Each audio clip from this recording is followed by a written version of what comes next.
Have you ever needed to get to Pudong International Airport in a hurry? No problem. Just hop on the Shanghai Maglev, which holds the record for the fastest train on the planet. It can top out at a max speed of 311 miles an hour or 500 kilometers per hour. Want to travel at high speeds across the beautiful German countryside aboard a DB ICE-3? Cruising at 217 miles an hour or 349 kilometers an hour along its rails? Go for it. What if you're in the mood to take a quick ride from New York City to Chicago on a bullet train? Oh, wait. You can't. Nations around the world are light years ahead of the United States when it comes to high-speed rail technology. How could the wealthiest nation on the planet have such an inferior train system? Let's find out. To be considered a high-speed train, a train must travel faster than 125 miles an hour, or just over 200 kilometers an hour. This speed doesn't have to be maintained for the entire trip, but the train should reach it for most of the journey. High-speed trains aren't a futuristic concept. They're a proven technology. Japan's Shinkansen, the world's first high-speed rail system, began operating in 1964. That's right, while Japan revolutionized travel over 50 years ago, the United States is still struggling to catch up. Also, a web of high-speed trains allows passengers easy access to almost every major city in Europe, while the US is practically devoid of such connections. In 2009, there were ambitious attempts to expand the country's high-speed rail infrastructure. However, the plan was riddled with problems from the start. It was unclear how certain cities would be connected, as there were gaps in the tracks. To make matters worse, the plan outlined inconsistent speed limits. Some railways would reach a maximum of 250 miles an hour or 400 kilometers an hour, while others were capped at just 90 miles an hour or about 140 kilometers an hour, with no explanation. To be fair, you could theoretically get across the country by flying. However, there are some major benefits to taking a high-speed train. The fact that most plane flights between two cities are cheaper than a train ride is partly an illusion. The United States hugely subsidizes oil and gas, so the price you're paying for a plane ticket isn't really what it ought to be. If airlines were required to pay the actual price for fuel, no one would be able to afford a plane ticket as it would be too expensive. And since the United States stopped seriously investing in its railways a long time ago, taking the train itself has become more expensive due to a lack of demand and limited service. When you look at the population density in areas of the world that have built high-speed trains, you'll notice a stark difference between them and the United States. Places like Europe, China, and Japan have population densities that are much higher than most of the US. This is actually one of the reasons why these parts of the world invested so heavily in their train networks. It's also important to note that for many, having access to a train became a major part of their lives, and entire communities grew around these routes. Therefore, large numbers of people in these countries are invested in improving train infrastructure. After conventional rails spread across the landscape, the next logical step was to increase the speed of travel. This resulted in the transition to high-speed rails becoming the next step in transit evolution. The United States never embraced train travel in the same way. Even the northeastern United States, which has the most commuter rails and passenger trains in the country, has only built one high-speed rail, from Boston to Washington, D.C. However, this route can be expensive and still has significant sections where high-speed velocities can't be reached.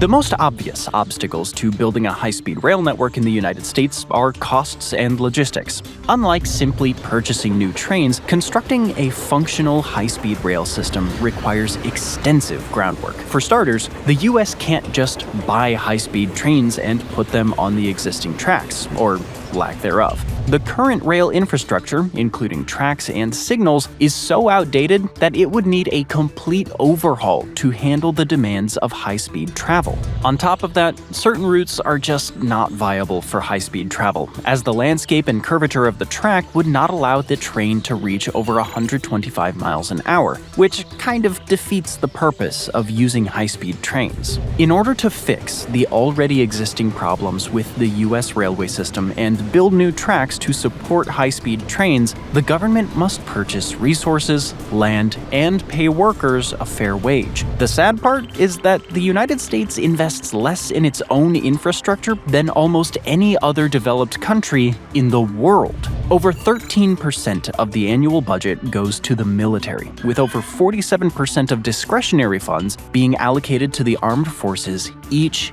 year. If the US spent as much money on infrastructure as it did on its military, there would be enough money to build a high-speed rail network while also improving the transportation methods already in service. This, then, brings us to a much bigger obstacle that a high-speed train network needs to overcome before it can be built in the United States, and that is good old-fashioned politics. The debate around high-speed trains and railroads in general has been happening for decades in the United States. The auto industry is a huge force to be reckoned with within the country, and there are definitely politicians influenced by the power and money that car companies have. But this isn't the main issue.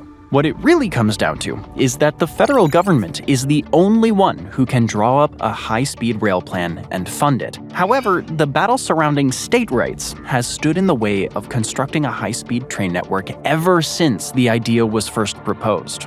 In order to build a railway network that could connect cities across state lines, the federal government would need to step in.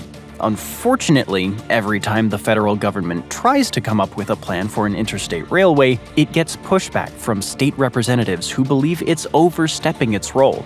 This problem is then exacerbated by the fact that no matter which presidency tries to start a high-speed rail project, it never comes to fruition due to the necessity of conducting multi-year studies, which oftentimes aren't completed until a newly elected official is in office. At this point, the proposed plan of the original administration is scrapped, and the new leadership has either no interest in creating their own, or they start all over again. This has led to a series of promises around high-speed rails that have not been kept. No one is arguing against impact studies being conducted and consulting experts before a high-speed rail system is built. But if every administration starts from square one when they're elected to office, there's practically a 0% chance that the United States will ever start connecting its cities by high-speed trains. This challenge is then further compounded by the fact that many states along the proposed routes have little to no experience in building modern railways. Without the necessary experience, implementing such a project would require significant oversight from the federal government, a prospect that faces steep resistance. Time and time again, administrations have proposed ambitious plans to develop the nation's railway infrastructure, yet these initiatives repeatedly fail to materialize due to a lack of long-term support and collaboration within the government. The next roadblock, or in this case, train block, has to do with the perceived corruption in the US government by its own citizens. People in the United States simply don't trust the government to do what it says it will do. Although there are many differences, an interstate high-speed railway could be comparable to the interstate highway system that was designed under the Eisenhower administration in the 1950s and built in the decades that followed. More on that later. When you look at a roadmap of the United States, it's clear that a lot of time, planning, and money went into the interstate highway system. This same process could be used to implement a high-speed rail network if things were the same as they were in the 50s. When the interstate highway system was proposed and accepted, over 70% of the country trusted the federal government and supported its decisions. That trust has since declined to around 22% in 2024. What this means is that even if the federal government does come up with a solid plan to build a high-speed rail network that is well thought out and cost-effective, the majority of the country might not even trust them to do what they say they will. This means that until the government regains the trust of its people, it will not be able to secure funding and complete any long-term projects, including building a high-speed rail network. This ongoing stalemate is incredibly frustrating for the many Americans who dream of a nationwide high-speed rail network. Such a system would not only provide a more affordable alternative to flying or driving, but also offer a greener, more sustainable mode of travel. But until the masses push for high-speed rails to be built or the politicians in power have a change of heart, the United States will continue falling behind in this public transportation sector. Oddly enough, even more worrisome for the future of US high-speed rails than politics is that the train system itself can't get out of its own way. The transition to high-speed rails would need to happen in stages. One practical starting point is utilizing the existing freight railroads to expand access to rail travel. This would encourage more people to shift gradually from a drive-everywhere lifestyle to one where taking the train becomes a regular option. However, almost immediately, this plan runs into problems. Chicago and St. Louis have been experimenting with the idea of connecting the two cities via railway to provide a more economical way to get between them. In order to do this, passenger trains were set up to travel along the existing tracks used by freight trains. These tracks already follow routes with few road crossings and allow the trains to travel between 90 and 110 miles an hour. This would be an excellent transition for passengers looking to use trains more often, especially if high-speed rails eventually came to the area. The problem is that the freight trains still use the tracks, and since they carry huge amounts of materials, they don't go very fast. The passenger trains often get stuck behind the freight trains, which leads to long delays and makes traveling by railroad unappealing for most people. To make matters worse, freight companies run the tracks, so even though they're supposed to prioritize passenger trains by law, this rarely actually happens. What this means is that the passenger trains that are supposed to be averaging 90 miles an hour are only averaging 53 miles an hour because of delays. Therefore, taking the train is even slower than driving, which is not an ideal situation for anyone trying to get somewhere quickly. If the passenger trains had priority and could average 70 miles an hour, this alternative would be both faster and cheaper than driving. But since so little importance is put on train infrastructure, this is not a viable option yet. But the biggest train block to high-speed rails is quite literally a roadblock. There's no denying that the majority of people living in the United States love their cars. From the time the Model T rolled off the assembly line to current electric vehicles, cars have always been a huge part of American culture. Most people rely on cars to get to work, visit friends, and even go on the great American road trip. Perhaps there's no better example of how much the United States favors cars than the interstate highway system. In the 1950s, the government could have come up with an interstate railroad system, but that wasn't in the cards due to the fact that car manufacturers realized how much money they could make by creating a car-dependent society. This led to intense lobbying that eventually resulted in the US government pouring money into the construction of roads and highways instead of railroads. People living in the suburbs with their families had little interest in hopping aboard a crowded train to get to work when they could just drive their brand new shiny Chevy to the office. The availability of cars led to more sprawl and more people moving to the suburbs. This was, and still is, a feedback loop. People want to live in the suburbs, so they need a car. People have a car, which allows them to move to the suburbs. If the United States developed in a way where most people couldn't afford, have access to, or just didn't need cars, it's highly probable that more railways would have been built to allow them to get from place to place. This would have resulted in a railroad network that could have eventually been upgraded to high-speed rails, similar to what many countries in Europe have been doing for the past several years. However, that's not how US history played out, and the obsession with owning a car or living in the suburbs only grew, which is exactly why the number of roads and highways also grew. In hindsight, this might not have been the best decision for the country, as we now face a climate crisis as a result of burning fossil fuels, some of which is done in car engines. Make no mistake, the average carbon footprint of someone living in the United States is much higher than in parts of the world where both high-speed and traditional train systems are widely used, with the exception of China. But the government is also partly to blame. It may be unpopular, but there is a way for the US to transition from being a car-centric culture to being more train-friendly. If the United States rebudgeted the money spent on infrastructure and directed more funds toward improving public transportation, it would be a step in the right direction.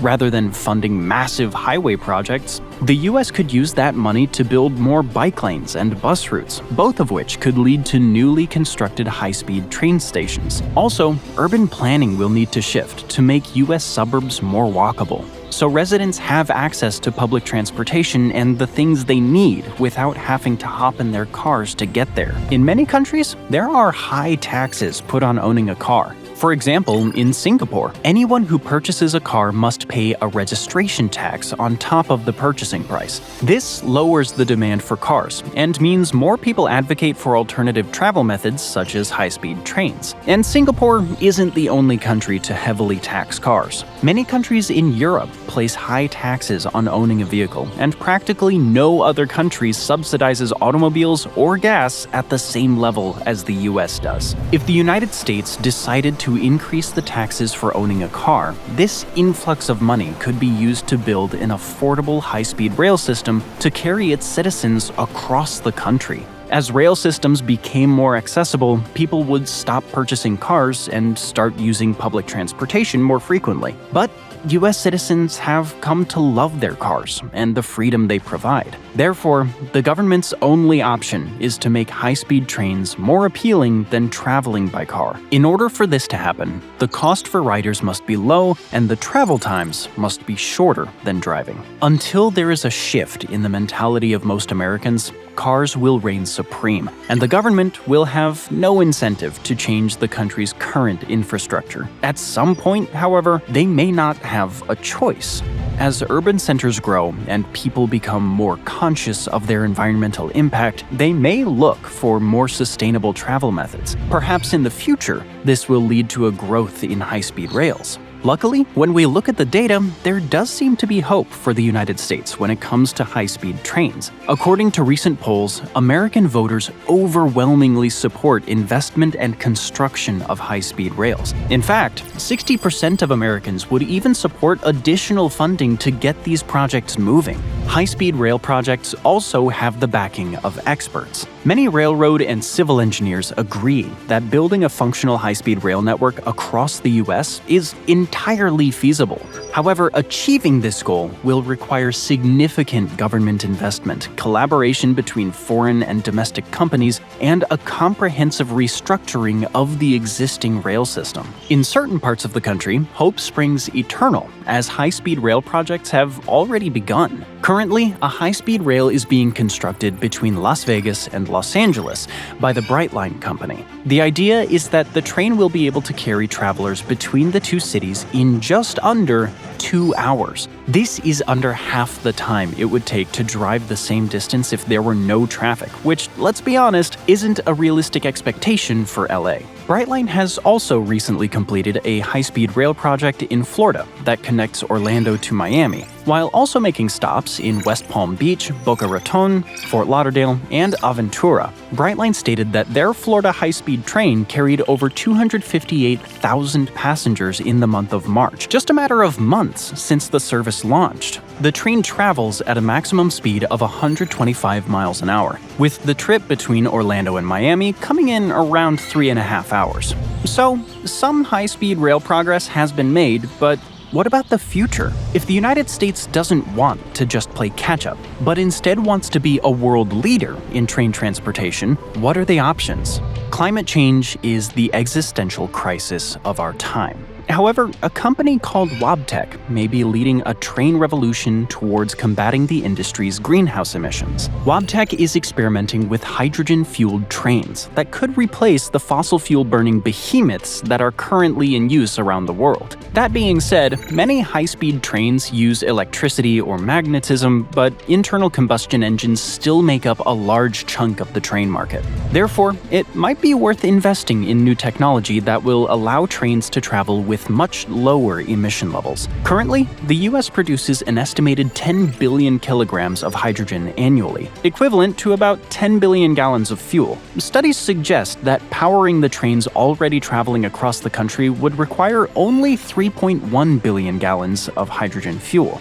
That being said, the next futuristic rail technology would be even more environmentally friendly. Instead of using any type of fuel, high-speed trains could be powered by the sun. A solar rail would work the same way as a high-speed electric rail, except the energy needed to send the train and its passengers across the United States would be powered by the sun's energy. In fact, the first solar-powered train made its debut in Byron Bay, Australia in 2017, and it's still operational. The US would need to invest a lot of time and money into refining solar panels if they plan on powering a high-speed rail with the technology, but in places like the Las Vegas desert, there's ample solar radiation to capture. At a theoretical level, solar panels could be placed atop the roofs of the train cars and then supplemented by solar farms that sit along the train's route.